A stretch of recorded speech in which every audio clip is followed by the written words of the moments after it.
Двете компании со своји аргументи за добивање на тендерот за универзален снабдувач со струја, фирма која ќе ги снабдува граѓаните кои нема да направат избор на слободниот пазар до година.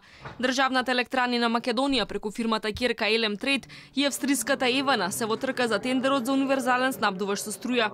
Евана има долгогодишно искуство со дистрибуција на електрична енергија, а Елем се обидува да ги спои дејностите производство и снабдување. Ќерката фирма Елем Трейд, формирана во 2009 година, досега се занимаваше со трговија на електрична енергија. Директорот на Елем не сакаше да калкулира со тоа колку нови работни места ќе треба да се отворат ако Елем Трейд стане универзален снабдувач. Нашата цел, како што кажавте, да влеземе во делот на пазарот и односно со електрична енергија и во делот на снабдувањето со електрична енергија.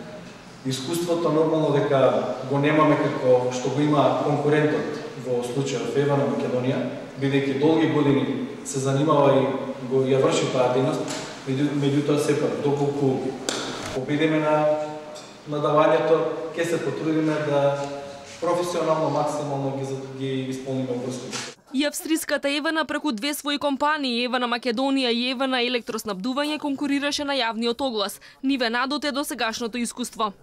Ова е само почеток на процесот на избор на универзален снабдувач согласно законските промени, кои се прават со цел усогласување со европските стандарди и регулативи.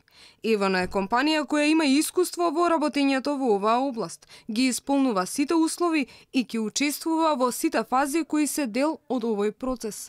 Главен критериум за тоа кој ќе го добие милионскиот бизнис е што пониската бруто маржа, односно процентот на заработувачка, амортизација, оперативни трошоци и покривање на загуби. Комисијата за избор на универзален снабдувач во наредниот период ќе врши евалуација на понудите, пошто двете фирми ќе учествуваат на електронското негативно надавање. Првичната понуда на бруто маржа на Елем Трейд беше 14,9%, а на Евана 14,4%.